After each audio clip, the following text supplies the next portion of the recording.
Assalamualaikum warahmatullahi wabarakatuh. Saya Muhammad Rizky Syahwal Fahri. Dalam video kali ini akan menjelaskan mengenai perkembangan peserta didik. Yuk disimak sampai habis. Apa itu perkembangan peserta didik? Perkembangan peserta didik merujuk pada proses berkembangnya peserta didik melalui pembelajaran berdasarkan jenjang dan jenis pendidikan yang ditempuh. Dalam konteks pendidikan, perkembangan peserta didik penting untuk memahami bagaimana peserta didik tumbuh dan belajar, serta bagaimana pendidikan dapat mendukung proses ini. Prinsip perkembangan peserta didik terbagi menjadi 3 bagian, yakni perbedaan individu, tempo perkembangan dan irama perkembangan. Perbedaan individu menekankan pada fakta bahwa setiap individu memiliki keunikan dalam hal kemampuan, minat, dan gaya belajar.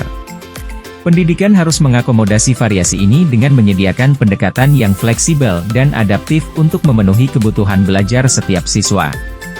Ini termasuk penggunaan metode pembelajaran yang beragam dan pendekatan pembelajaran yang berpusat pada peserta didik.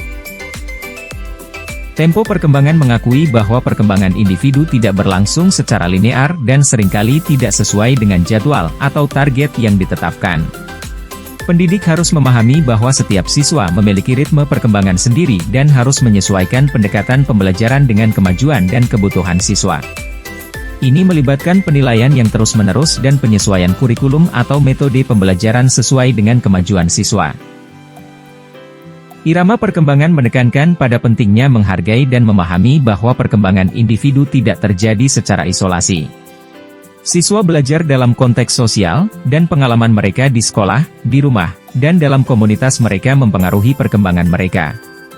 Pendidik harus mempertimbangkan irama ini dalam merancang dan mengimplementasikan strategi pembelajaran, serta memfasilitasi interaksi positif dan konstruktif antara siswa.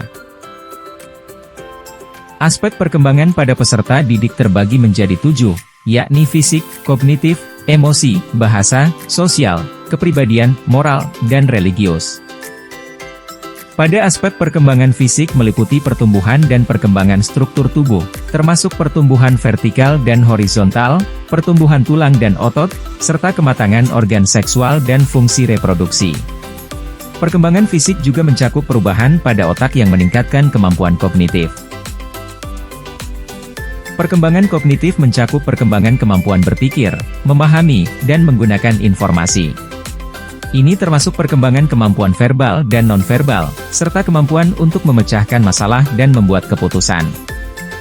Perkembangan emosi meliputi perkembangan kemampuan untuk merasakan, mengekspresikan, dan mengelola emosi.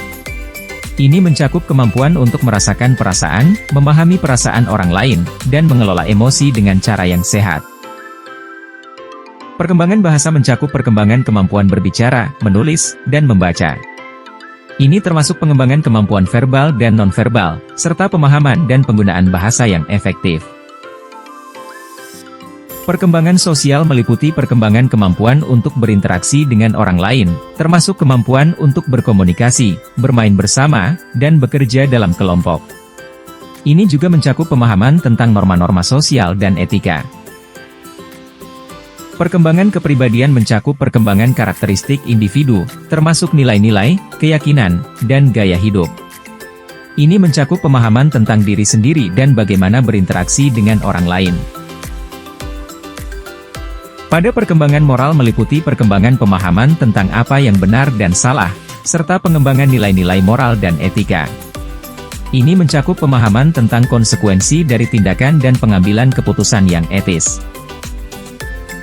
Perkembangan religius mencakup perkembangan pemahaman tentang agama dan keyakinan, termasuk pemahaman tentang nilai-nilai agama dan bagaimana mereka mempengaruhi perilaku dan pandangan hidup. Dalam pendidikan, tahapan dan perkembangan peserta didik di berbagai tingkat pendidikan, termasuk PAUD, SD, SMP, dan SMA, mencakup berbagai aspek perkembangan yang penting untuk diperhatikan. Perkembangan ini mencakup aspek fisik, emosi, bahasa, sosial, kognitif, moral, dan kepribadian. Pada tingkat PAUD, perkembangan ini dimulai dengan pertumbuhan dan perkembangan struktur tubuh, serta pengembangan kemampuan berbicara, menulis, dan membaca. Selanjutnya, di SD, perkembangan kognitif menjadi lebih penting, termasuk pengembangan kemampuan berpikir, memahami, dan menggunakan informasi. Di SMP, perkembangan moral menjadi lebih signifikan, dengan fokus pada pengembangan pemahaman tentang apa yang benar dan salah. Sementara itu, di SMA, perkembangan kepribadian menjadi aspek utama, dengan fokus pada pengembangan karakteristik individu dan nilai-nilai. Pendidikan di setiap tingkat harus memperhatikan prinsip dan aspek perkembangan ini untuk mendukung pembelajaran yang efektif dan mendukung kemajuan peserta didik dalam berbagai aspek. Sekian video penjelasan dari saya, kurang lebihnya mohon maaf. Wassalamualaikum warahmatullahi wabarakatuh.